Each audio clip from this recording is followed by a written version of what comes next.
Let's take a brief overview of this academic habits project we've been working on. So first of all, successful lifelong learning requires self-regulation, and this is a cycle. It's a process that requires constant planning, work, and adaptation. For example, you may set a New Year's resolution for yourself, but if you don't actually set a clear, measurable goal and make a plan, then it's just a wish. But even if you do set a goal and make a plan, you need to make sure that you don't lose track of what you're trying to achieve.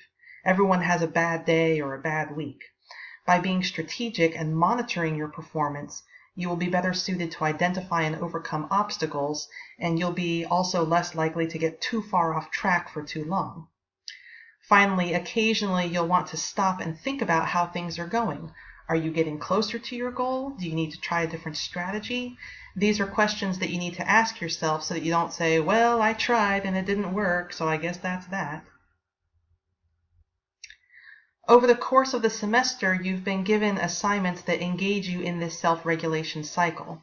In your SMART goal plan assignment, you identified something that you want to achieve this semester. So perhaps to get a particular grade in a course, or to get off academic probation, or turn in at least 90% of your assignments on time. You then identified some habits that might help you to achieve that goal, and you've been tracking your use of those habits for several weeks. Sometimes things work out great, and sometimes you've gotten off track and need to change things up.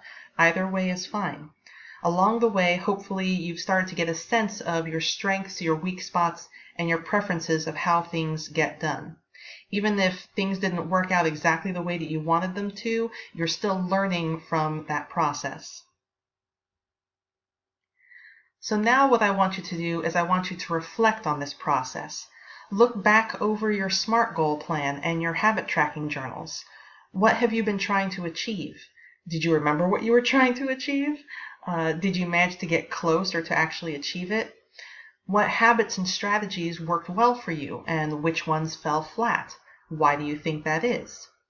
Now that you have a better sense of what works for you and what doesn't, what are your plans moving forward? What do you hope to achieve next semester or after graduation?